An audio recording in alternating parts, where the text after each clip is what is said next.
যাবে আর দেখতে পাবে পাহাড়গুলি সমস্ত পাহাড়গুলিকে উড়িয়ে দেওয়া হবে। আবার অবস্থা আরো কি হবে?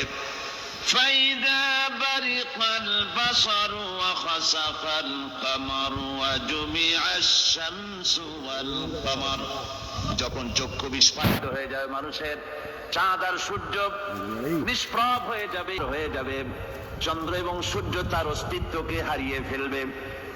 শুধু তাই নয়, وَحُمِلَتِ الْأَرْضُ وَالْجِبَالُ فَدُكَّتَا دَكَّةً وَاحِدَةً, জমিন ও পাহাড়গুলির মধ্যে সংঘর্ষ লাগিয়ে দেওয়া হবে, আর তা এক ধাক্কায় জমিন এবং সমস্ত পাহাড়গুলি চূর্ণ বিচূর্ণ হয়ে যাবে। সুবহানাল্লাহি ওয়া বিহামদিহি। আল্লাহ রাব্বুল আলামিন বলছেন, এইভাবে করে কিয়ামতের দৃশ্য, বিভীষিকাময় দৃশ্য তোমরা দেখতে পাবে। আর সেদিনের রাজত্বটা কার হবে?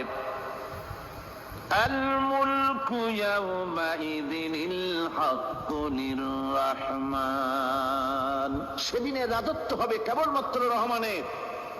অর্থাৎ যেসব কৃত্রিম বাদশাহী দেখে তোমাদের চোখে ধাঁধা লেগে গিয়েছে, তোমাদেরকে দুনিয়ার বাদশাহী দেখে তোমরা ধোঁকায় পড়ে গিয়েছো, এসব বাদশাহী কিছুই টিকবে না সেদিন। সেদিন শুধু বাদশাহী থাকবে একমাত্র আল্লাহ পাকের। কার থাকবে বাদশাহী?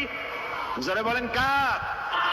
আল্লাহ রাব্বুল আলামিন যখন কিছুই থাকবে না, ঘোষণা করবেন লিমানিল মুলকুল ইয়াউম লিল্লাহিল ওয়াহিদুল কাহ্হার।